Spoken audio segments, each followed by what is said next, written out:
말씀입니다. 함께 나누겠습니다. 주님의 이름으로 사랑합니다. 벌써 더운 여름이 다 지나고 가을비가 내리고 있습니다. 은혜로운 찬양 감사합니다. 오늘 성경 말씀을 보면 다윗이 어려움을 겪었던 시절, 그 영원할 것 같잖아요. 영원할 것 같았던 다윗이 겪었던 시절이 끝이 나고 하는 일마다 잘 되는 장면이 등장을 합니다. 사무엘하 8장 1절 우리 함께 읽어보도록 하겠습니다. 함께 읽겠습니다. 시작. 그 후에 다윗이 블레셋 사람들을 쳐서 항복을 받고 블레셋 사람들의 손에서 메덱 암마를 빼앗으니라. 다윗이 블레셋 사람들을 쳐서 항복을 받고 블레셋 사람들의 손에서 메덱 암마라는 지역을 빼앗았습니다. 사무엘하 8장을 쭉 읽어보시면 블레셋만 이긴 것이 아닙니다. 모압, 다메섹, 아람, 에돔, 이스라엘 주변 360도 모든 나라들을 그냥 너무나 손쉽게 정복했음을 알려주고 있습니다. 그렇다고 이 나라들이 이기기 그러니까 쉬운 나라들이었냐? 가서 그냥 저랑 어린아이들, 초등학생들 싸움처럼 그냥 미국이랑 다른 나라 싸우면 붙으면 이기는 그 정도의 군사력이었냐? 그렇지 않았습니다. 다윗이 나라를 다스리기 전에는 이 주변 나라들이 굉장히 힘든 나라들이었고, 또 다윗 이후에 역사적으로 계속해서 이스라엘을 괴롭혔던 나라들입니다. 그런데 다윗은 쉽게 정복했습니다. 지난번 봤던 지도인데 한 번 더 보겠습니다. 한번 보여주세요. 이렇게 지금 이 옅은 색이 이 이스라엘 원래 지역이었고요. 그리고 이 녹색이라 그러는데 여기서 노란색으로 표현이 됩니다. 암몬, 모압, 다메섹 이렇게 표현되어 있는 그 색깔들이 모두 다윗이 점령한 지역이라고 할 수 있습니다. 그러니까 굉장히 넓어졌죠. 저 하늘색 빼고는 사실상 다윗이 2배 이상 영토를 넓힌 거예요. 상당히 광범위한 지역을 다스리게 되었음을 알 수 있습니다. 누구나 이런 성공을 하면 이렇게 생각하기 쉽죠. 아이고, 그래도 내가 고생했으니까 고진감래, 고생 끝에 낙이 온다. 그렇죠? 그리고 다윗이 얼마나 대단한 사람이었으면 그런 위대한 일을 할 수 있을까? 이렇게 생각하기 쉽습니다. 다윗의 이러한 성공의 배경에는 다윗이 뛰어난 군사 지휘관이었기 때문에 다른 나라들을 손쉽게 이겼다고, 그러니까 다른 지휘관보다 다윗이니까 할 수 있었다고 이렇게 생각하기 쉽습니다. 그런데 이렇게 생각하기에 앞서서 우리가 한 번 더 읽어보아야 할 본문이 있습니다. 우리 사무엘하 7장 9절 함께 읽어보겠습니다. 시작. 내가 가는 모든 곳에서 내가 너와 함께 있어 내 모든 원수를 내 앞에서 멸하였은즉 땅에서 위대한 자들의 이름같이 내 이름을 위대하게 만들어 주리라. 누가 누구한테 약속한 거죠? 하나님이 다윗에게 약속을 하신 거예요. 지금까지 내 원수를 다 멸하였고 앞으로도 이기게 할 것이고 그리고 내 이름을 위대하게 만들어 주겠다고 약속을 하셨습니다. 다윗의 엄청난 성공의 배경에는 다윗이 대단한 사람이었다 이렇게 생각하는 것 이상의 그 앞선 배경이 있습니다. 다윗이 성공했다. 그 성공의 비결에는 다윗이라는 인간의 뛰어남, 위대함 그 이전에 우리가 먼저 생각해 보아야 할 것은, 기억해야 할 것은 하나님이 다윗에게 너의 이름을 위대하게 만들어 주겠다고 약속하신 것입니다. 하나님은 다윗에게 하신 약속 그대로 지금 이루어주고 계신 것입니다. 하나님이 약속했기 때문에 다윗 삶에 이런 결과가 이루어진 것입니다. 이것이 핵심이라고 할 수 있습니다. 다윗이 대단해서 다윗이 가는 곳마다 어떠한 일을 이뤄냈다라고 우리는 생각하고 넘어가기 쉽지만, 그래 다윗이니까 했던 거야 라고 생각하기 쉽겠지만, 그것 이상으로 하나님이 다윗에게 약속했기 때문에 다윗 삶에 이런 결과가 일어나게 된 것입니다. 그러니까 오늘 사무엘하 8장의 다윗의 성공을 보면서 우와, 다윗 정말 대단한 사람이다 하면서 다윗의 위대한 업적과 능력을 보기에 앞서서 우리가 먼저 보아야 할 것은 다윗에게 기름 부으시고 다윗을 왕으로 만드시고 주변의 나라들을 정복할 수 있는 능력을 허락하신 그 하나님의 능력, 다윗의 성공을 보면서 우리가 발견해야 될 것은 다윗이라는 인간의 위대함 이면에 있는 하나님의 인도하심을 보아야 한다는 것입니다. 다윗을 그렇게 만들어 주신 것은 다윗이 대단한 사람, 대단한 사람을 만들어 주신 분은 그럼 누구일까? 하나님 아버지라는 것입니다. 그러니까 다윗의 성공은 하나님의 성공이었고, 또 이스라엘의 성공이었고, 다윗의 성공은 하나님의 백성, 이스라엘 백성들이 잘 되는 것이었습니다. 우리가 여기서 기억해야 할 것은 다윗 한 사람만의 영광이 아니죠. 하나님이 잘 되었고, 다윗이 잘 되었고, 하나님의 백성이 잘 되었다는 것, 이것이 다윗을 통해 일하신 하나님이 이스라엘을 강성하게 하신 이유고, 그 안에서 사는 하나님의 백성들이 다윗을 통해서 평안과 기쁨을 누리게 되었다는 것을 기억해야 할 것입니다. 우리 14절 함께 읽어보겠습니다. 14절입니다. 시작. 다윗이 에돔의 수비대를 두되 온 에돔의 수비대를 두니 에돔 사람이 다 다윗의 종이 되니라. 다윗이 어디로 가든지 여호와께서 이기게 하셨더라. 이 말이 핵심입니다. 다윗이 어디로 가든지 하나님이 이기게 하셨대요. 이게 하나님이 다윗에게 하셨던 약속을 이루어 주고 계신 거예요. 자, 그리고 그 다음에 설명하는 내용이 있습니다. 우리 15절 함께 읽어보겠습니다. 15절입니다. 시작. 다윗이 온 이스라엘을 다스려 다윗이 모든 백성에게 정의와 공의를 행할세. 다윗의 성공 다음에 나오는 내용입니다.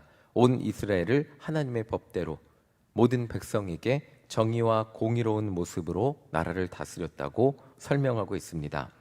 다윗 한 사람의 성공은 온 백성에게 미친 축복이 되었으면 오늘 말씀은 우리에게 설명해 주고 있습니다. 이제 이 말씀을 우리에게 한번 적용해 보겠습니다. 우리는 다윗과 같이 동일하게 똑같은 모습으로는 성공할 수 없죠. 저도 왕이 되면 좋겠지만 오늘날 시대에는 왕이 될 수 없잖아요. 그렇죠? 그런데 하나님은 우리에게 누구에게나 말씀을 통해서 내가 너와 함께하겠다 라고 약속을 하셨고, 내가 너의 삶을 인도하겠다 라고 약속을 하셨습니다. 우리의 인생을 인도하면서 우리의 삶 가운데 모든 것을 책임지고 하나님의 뜻 가운데 살아가시고, 또 여러분들을 통해서 하나님의 뜻이 이루어지게 하겠다고 약속하셨습니다. 그렇다면 우리가 잘 되면 내 능력이 잘 돼서 잘하는, 내가 잘해서 잘 되는 것입니까? 그것이 아님을 우리도 기억해야 될 것입니다. 우리의 성공의 이면에는, 우리의 잘됨의 이면에는 아주 작은 성공이라 할지라도 그 성공의 배경에는 하나님 아버지의 인도하심이 있다는 것입니다. 그리고 그 인도하심을 통해 하나님이 여러분들을 혼자 잘 되게 하시는 것이 아니라는 거죠. 그 성공을 통해 나 혼자 잘 되는 것이 아닌 하나님은 나의 성공을 통해 다른 누군가에게도 복이 미치는 인생을 살게 하신다는 것입니다. 내 성공이 사실 남에게 돋보이기만 한다면, 와, 쟤는 저렇게 잘 나가는데 내 인생은 비교 대상이 돼서 누군가를 좌절하게 하고 낙심하게 되고, 제가 너무 제 성공을 자랑하고만 산다면 그것은 하나님이 원하는 성공의 모습은 아닐 것입니다. 나의 성공이 다른 이들의 기쁨, 다른 이들에게 힘이 되는 삶으로 우리를 인도해 주시고 계신다는 것입니다. 이러한 삶이 진정 성공한 인생임을 우리에게 알려주고 있습니다. 다윗이 이런 인생을 산 결과 유대인들은 아직도 다윗을 그리워합니다. 다윗의 후손으로 오신다고 하신 메시아를 아직도 기다리고 있었습니다. 성지순례를 갔을 때 저는 예수님 때문에 그 나라 갔잖아요. 예수님의 발자취를 따라서 이스라엘을 갔는데, 예수님을 구원자로 믿지 않는 유대인들에게 가장 중요한 것이 바로 다윗이었습니다. 그 다음 그림 보여주세요. 이스라엘 국기인데 저 가운데 뭐가 있죠? 별이 있잖아요. 저 별을 다윗의 별이라 그러면서 자기들의 민족적 정체성을 다윗에 두고 있었습니다. 유대인들에게는 또 다윗 왕의 묘지가 있었다고 여겨지는 그곳에 무덤을 만들고 율법을 공부하며 메시아를 기다리는 모습을 볼 수 있었습니다. 자, 그 다음 그림 보여주세요. 그들의 여기가 다윗 왕의 가묘라고 하는데 진짜 무덤은 아니고 이 다윗 왕의 무덤이 있었다고 여겨지는 곳에 저렇게 다윗 왕의 묘를 만들고 저곳에서 율법을 공부하고, 그냥 이들이 책을 읽는 게 아니고요, 막 몸을 흔들면서 소리를 내면서 공부를 하고 있더라고요. 그래서 저희가 들어가니까 저 사람은 왜 여기 들어왔어 하는 눈치를 주었습니다. 근데 이 사람들이 여기서 공부하는 것은 하나님의 법이고, 이렇게 열심히 공부하고 하나님의 법을 깨달으면 다윗의 후손인 메시아가, 다윗과 같은 존재가 이 땅에 임해서 그들에게 다시 한번 다윗이 다스렸던 그 치세를 회복시켜 줄 거라는 기대를 가지고 기다리고 있는 것입니다. 그 성공이, 다윗의 성공이 다윗 혼자의 성공이 아니었기 때문에 오랜 시간, 정말 몇천 년이 지난 지금도 수많은 사람들이 다윗을 기억하고 다윗이 이스라엘을 다스릴 때와 같이 강대한 나라를 다윗의 후손이 오셔서 만들어 줄 것을 기다리고 있는 것입니다. 오늘 우리에게도 정말 여러분들 덕분에 여러분들을 그렇게 기억해 주는 그런 은혜가 있기를 소망합니다. 누군가 우리를 기억해 줄 때 여러분들은 어떤 모습으로 기억해 주시기를 원하십니까? 일신교회 누구누구 권사님, 누구누구 장로님을 기억할 때, 누구누구 마정훈 목사를 기억할 때, 물론 한 50년 후에 마정훈 목사를 기억하겠죠. 그렇죠? 제가 지금 41하니까 50년 후면 91살이니까 50년 후에 저를 기억하는 분들이 있을 겁니다. 50년 후에 저를 어떤 모습으로 기억할까요? 그분 때문에 일신교회가 잘 되었고 우리가 속했던 곳이 그분 때문에 잘 되었다고 그리워하며 고마워하는 마음으로 여러분들의 이름이 기억되기를 원하지는 않으십니까? 오늘 성경은 하나님을 믿고 따르는 백성에게 하나님의 인도하심을 따라 사는 하나님의 자녀가 이러한 인생을 살도록 인도해 주심을 우리에게 알려주고 계신 것입니다. 다윗 한 명의 왕이 잘 되었을 때 이스라엘이 엄청난 영토를 가지게 되었고 이스라엘 백성들이 엄청난 복을 받게 되었습니다. 여러분들 한 명의 하나님의 백성으로 온전히 인도함을 받고 쓰임을 받게 되었을 때 그 목사님을 통해, 그 장로님을 통해, 그 권사님을 통해 여러분들이 계시는 곳에 수많은 사람들이 복을 받게 되고 그분을 기억할 때 그분 덕분에 이렇게 잘 되었다고 서로 고백하며 고마워하며 기억할 수 있게 되는 것입니다.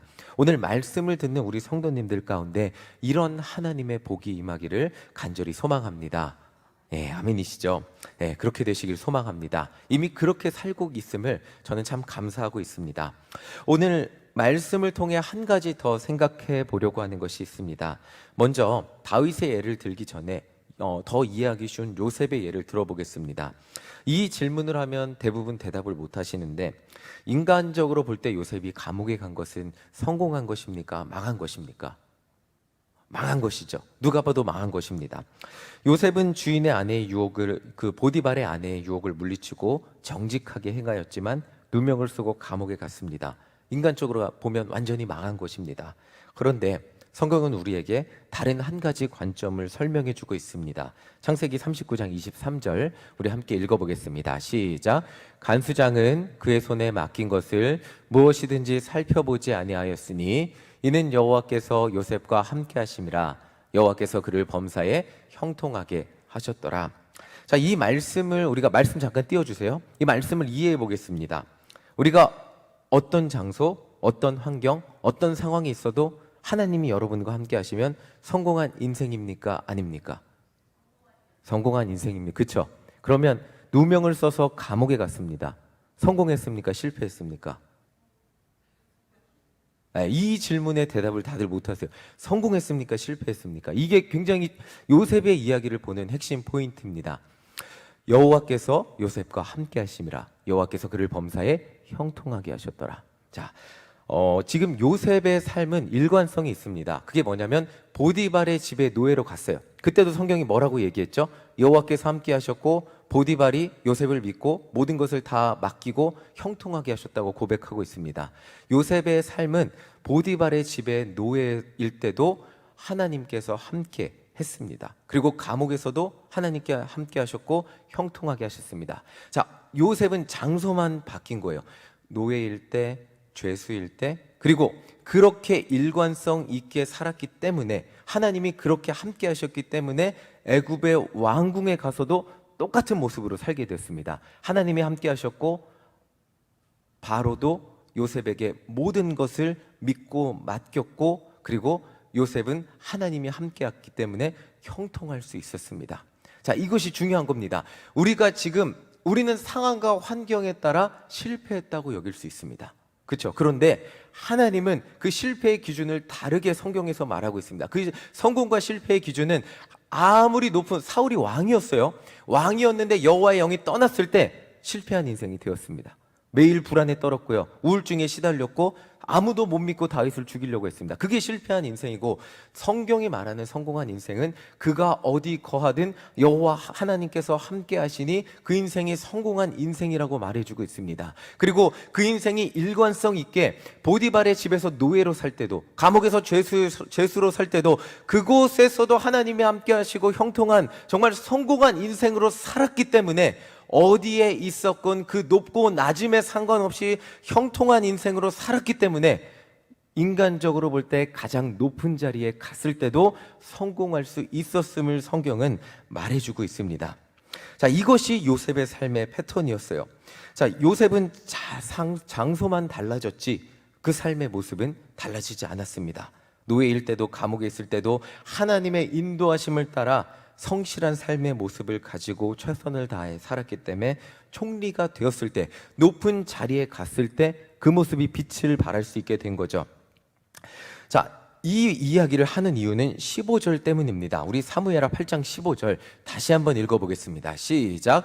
다윗이 온 이스라엘을 다스려 다윗이 모든 백성에게 정의와 공의를 행할세.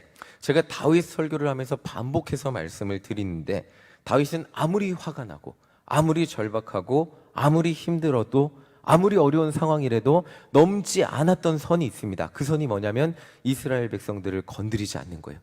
하나님의 백성을 절대 건드리지 않는 거예요. 내가 다스리고 내가 섬기고 내가 통치해야 될 그 백성은 절대 건드리지 않는 거예요. 하나님의 기름 부은 왕 사울도 건드리지 않았고 그 백성들도 건드리지 않았습니다. 그리고 다윗의 승리는 오직 이방 민족을 향한 승리였을 뿐입니다. 다윗 왕이 그렇게 힘들고 어려울 때 그것을 지켰기 때문에 왕이 된 이후에도 이전에 보여주었던 모습 그대로 동일하게 나라를 다스리고 있는 것입니다. 그래서 제가 청년들에게 요셉 설교 그리고 다윗의 모습을 나누면서 했던 이야기는, 내 상황과 환경을 탓하기 전에 지금 내가 하나님 뜻대로 살지 못한다면 나중에 하나님 뜻대로 살 수 있을 거라고 생각하는 것은 우리들의 오산이라는 것입니다. 지금 내가 누군가를 사랑하지 못한다면 나중에 잘 되고 여유가 생기면 사랑할 수 있을 것 같지만 사랑하지 못한다는 것입니다. 지금 내가 학생일 때 작은 돈을 누군가를 향해 나누어 주고 섬기고 사랑하지 못한다면 어른이 돼서 더 많은 돈이 생기면 그것을 나누어 줄 수 있을 것 같지만 그렇지 않다는 겁니다. 지금 나의 삶의 모습이 나중에 10년 후에 20년 후에 동일한 삶의 모습이 될 확률이 굉장히 높다는 것입니다. 아주 높다는 것이죠. 다윗같이 상황이 어려운 그 상황에서 정말 어렵고 힘들고 절박한 그 상황, 너무너무 화가 나는 상황에서도 하나님 앞에서 자신에게 맡겨주신 하나님의 백성을 건들지 않고 보호했을 때, 정말 그 모습 그대로 왕이 되어서도 나중에 그 시간이 지났을 때도 그 모습 그대로 나라를 다스리고 있는 것을 보게 됩니다. 자, 이것이 정말 오늘 다윗을 통해 우리에게 보여주고 있는 것입니다. 그 오늘 하루가 우리에게 중요한 이유는 바로 이것입니다. 오늘 하루를 참고 견디면 더 나은 내일이 생기니까 오늘은 견디기만 하자. 그러면 내일 나에게 여유가 생기면 내일은 잘 살아보리라. 이것이 아니라 오늘 나에게 주어진 상황과 환경, 오늘 내가 할 수 있는 만큼에서 내가 그것을 해내지 못한다면 내일 나에게 더 많은 여유가 주어지고 더 많은 재물이 주어지고 더 많은 시간이 주어진다 할지라도 우리는 그것을 하지 못할 확률이 높기 때문입니다. 우리의 삶의 패턴은 너무나 동일하고 우리의 생각의 습관은 너무나 동일하고 우리가 살아가는 모습은 너무나 동일해서 삶의 여유가 생기고 다른 삶의 환경이 주어진다 할지라도 여전히 나를 바라보고 나만을 위해 사는 인생이 될 확률이 아주 높기 때문에 오늘 내가 처한 환경에서 아주 작은 것으로 실천하며 살지 못한다면 우리의 내일은 비슷한 모습이 될 뿐입니다. 그렇기 때문에 정말 다윗의 모습을 통해 오늘 우리가 기억해야 될 것은 오늘 아주 작은 어려움 가운데도 하나님의 법을 잊지 않고 실천하며 살아가는 모습입니다. 오늘 우리의 삶 가운데 어렵고 힘든 이유는 누구나 있습니다. 몸이 아플 수 있고 재물이 부족할 수 있고 시간이 부족할 수 있고 여건이 안 될 수 있습니다. 그러나 그 가운데 하나님은 우리 눈에 보이게 하신 분이 있고 그 가운데 하나님은 우리가 살아가는데 우리가 하나님의 뜻을 실천하도록 만들어주시는 아주 작은 도구들을 분명히 주셨습니다. 그것들을 이용하여 하나님의 뜻을 실천하는 우리 모두가 되시기를 간절히 소망합니다. 마지막으로 사무엘하 8장은 다윗과 함께한 사람들을 우리에게 알려주고 있습니다. 우리 16절 함께 읽어보겠습니다. 함께 읽겠습니다. 시작. 수리아의 아들 요압은 군사령관이 되고 아일롯의 아들 여호사밧은 사관이 되고. 저는 이 요압이라는 단어가 항상 마음에 걸립니다. 큰 나라와 군대는 다윗 혼자의 힘으로 다스릴 수 없잖아요. 다윗이 아무리 대단한 사람이라도 혼자 할 수 없습니다. 성경은 다윗 혼자 주변의 수많은 나라들을 정복한 것이 아니고 다윗의 성공의 뒷면에는 그와 함께했던 동역자들이 있었음을 알려주고 있습니다. 하나님은 나를 슈퍼맨 만드셔서 나 혼자 이 모든 일을 이루게 하시지 않습니다. 그러면 일신교회가 있을 필요도 없고 마정훈이라는 대단한 설교가 만들어주셔서 아직은 아닙니다. 대단한 설교가 한 명, 그리고 한 명 막 기도만 하면 아멘 하는 그런 목사 한 명 만들어 주셔서 그냥 교회 필요 없이 저 혼자 다녀서 많은 사람들을 구원하시게 하겠죠. 그런데 하나님은 교회를 만드시고 성도들과 함께 동역하게 하셨습니다. 하나님의 일을 함께 이루어가는 공동체를 만들어 주셨다는 것입니다. 오늘 우리가 함께 묵상할 사람이 바로 이 요압이라는 사람입니다. 요압이라는 사람은 다윗의 조카이기도 했는데, 제가 몇 번 말씀드렸는데 다윗이 조카이기도 했지만 다윗이 통제를 못한 사람이기도 했습니다. 다윗의 말을 듣지 않았어요. 그리고 동생의 복수를 하기 위해서 항복하러 온 사울의 아들의 군대 장관이었던 아브넬을 다윗이 항복을 다 받아주고 화친하기로 했거든요. 그런데 몰래 죽였습니다. 다윗의 뜻에 반하는 행동이었죠. 나중에 다윗의 아들 압살롬이 반란을 일으켰을 때도 다윗의 명령을 어기고 다윗의 아들을 죽였어요. 그러나 이 왕이었던 다윗도 요압의 권력이 너무 커서 마음대로 다루지 못했어요. 군대 장관이었는데 마음대로 다루지 못했어요. 그러나 그럼에도 불구하고 이 요압은 이런 다윗 마음대로 통제가 안 됐다는 단점에도 불구하고 다윗의 군대 장관으로서 수많은 업적을 이루어냈습니다.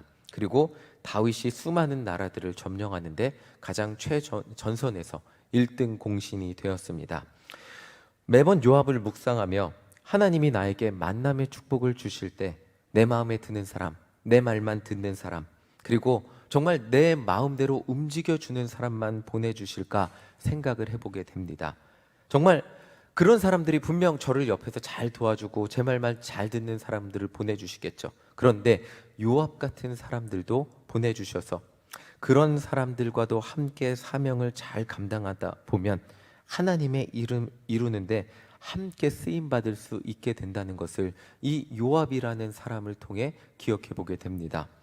우리 성도님들보다 짧은 인생을 전 살았습니다. 여기서 제가 몇 분 안 되네요. 제가 더 많은 한 두세 분 빼고는 제가 짧은 인생을 살았는데 제가 사람에 대해 얻은 결론은 쉬운 사람은 아무도 없다는 것이죠. 착해 보이는 사람, 말 잘 들어주시는 분들 같은 경우도 또 다 자기들만의 생각이 있고 마음이 있고 판단이 있다는 것을 결국엔 깨닫게 됩니다. 자녀 한 명도 매주 얼굴을 보는 제 부인도 제 마음대로 안 되는 것이 사람이라는 존재라는 것을 깨닫게 됩니다. 그러나 하나님은 우리에게 가족이라는 가장 사실은 말을 안 듣고 가장 말을 쉽게 하는 게 가족인데 가장 큰 만남의 축복은 가족이잖아요. 가족이라는 만남의 축복을 주셨고 일신교회라는 우리 성도님이라는 만남의 축복을 주셨습니다.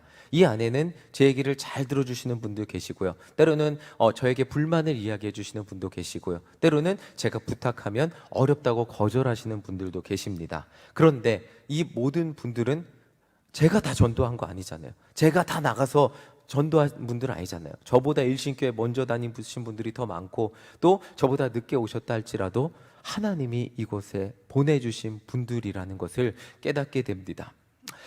이 일신교회라는 울타리에서 만나게 된 것은 하나님의 축복이고 만남의 축복이라는 것을 기억해 보게 됩니다. 그렇다면 그 만남의 축복 가운데 제 말과 제 생각과 제 고집만 다 들어주는 분들만 계시냐? 그렇지 않다는 거죠. 서로 대화하고 서로 기도하고 서로 나누면서 설득하고 토론하고 서로의 생각을 나누는 과정에서 함께 하나님의 뜻을 이루어 가기 위해 여러 가지 대화를 나눠야 되는 과정들이 있다는 것을 묵상해 보게 됩니다. 하나님이 나에게 보내주신 한 영혼 한 영혼을 귀하게 여기며 동역할 때 정말 뜻통해서도 하나님의 일들이 경험하게 됩니다. 그것을 발견할 때 짐을 발견하게 됩니다. 오늘 말씀을 마무리하며 하나님은 우리를 사용하시기를 원하시고 계십니다. 진심으로 하나님께 쓰임받는 여러분들을 통해 여러분들이 계신 곳이 잘 되는 복이 있기를 간절히 소망합니다. 그런데 혼자 하는 것이 아닙니다. 함께 동역자를, 여러분들 옆에 앉아있는 그 동역자를 보내주셨습니다. 때로는 그 동역자가 내가 감당하기 벅찬 사람이라 할지라도 그 사람들 하나님이 여러분들에게 보내주신 분임을 기억하며 기도하며 그들의 손을 붙잡고 끝까지 함께 나아가 보시기를 소망합니다. 정말 말도 안 되는 것 같지만 정말 그분을 통해 이루시는 하나님의 일들을 바라보게 되실 것입니다. 설령 와 너무 내가 힘들다 할지라도 함께 하나님의 일을 감당할 때 신기하게 하나님의 일이 하나 둘씩 이루어지는 것을 보게 될 것입니다. 그리고 결국 우리가 발견하게 될 것이 뭐냐면 우와 나는 그렇게 힘들게 하는 사람을 내가 다 참아냈다, 이게 아니고 그 사람을 내 주변에 보내주신 하나님의 섭리와 은혜를 발견하게 되는 것, 모든 것이 은혜였고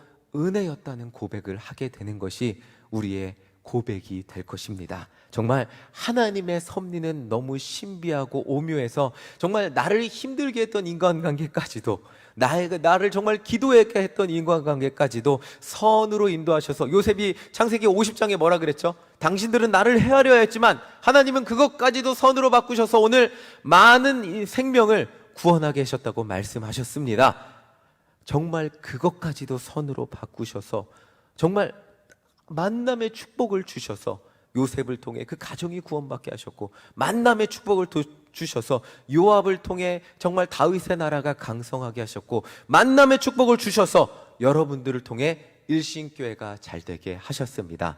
다행히 여기 계신 여러분들은 저는 너무 행복합니다. 여러분들 계셔서 여러분들과 함께 동역할 수 있음이 너무 감사합니다. 우리 좋은 전도사님들 계셔서, 목사님들 계셔서 너무 감사하고, 장로님, 권사님들 계셔서 감사합니다. 우리가 이렇게 함께 손잡고 정말 동역하며 나아갈 때 다윗이 저렇게 지도를 넓힐 수 있었듯이 우리 일신교회의 정말 영역이 서울시, 그리고 우리가 정말 감당할 수 있는 정말 넓은 영역으로 확대되어 하나님의 복음을 전하는 때 귀하게 쓰임받는 우리 일신교회가 되기를 간절히 소망합니다. 우리 성도님, 저 혼자가 아니라 우리 성도님들과 함께 이 모든 것을 감당하기를 간절히 소망합니다. 아멘. 우리 이 시간 함께 찬양하겠습니다. 우리 이제 역전되리라, 우리 함께 찬양하겠습니다.